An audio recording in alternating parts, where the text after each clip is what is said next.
So now we're looking at a property that is in the original capital of all the Californias, Loreto. This is where that famous Camino Real, that royal road, where you would go from mission to mission on one day's horseback riding. This is where I think the original first vineyards were right here. I know that if you go just outside of Loreto to San Javier, you can find some of the olive trees there that the missionaries brought with them. There's a guy that does wine right there as well. Remember, the Spaniards are the ones that brought those wine, those grape sprouts, or grape, whatever you call them, grapevines, so that they can start doing that wine down here.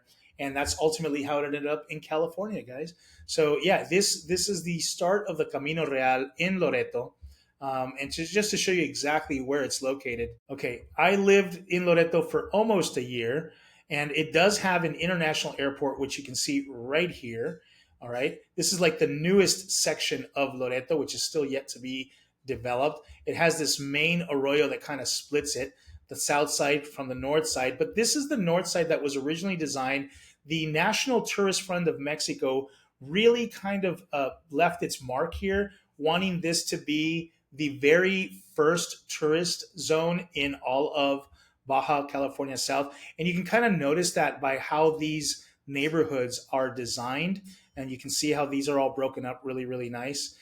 And this is in the downtown area, very close to the church. All right. So this is where let me show you the church here, as if I can show you a little better. This is the original church right here. This is it right there. Okay, there's a great little plaza right here. This is all pedestrian, and there's a great museum that talks a lot about the history of the Jesuits and the Spaniards here. All of this is a walking area with great restaurants. This is the main road that kind of takes you to what's called the Malecon, or the boardwalk. Okay, really nice. And this property is located right here. Oh my goodness, literally like a block away or less, if you would. I used to live right about here. Okay, this was where I lived, right there. And I would walk my dog, just bring him down this way, a couple blocks, and we would end up, yes, my current dog, Nico, the little pug, and we would just walk along the Malecon, the boardwalk, all the time. Great food here.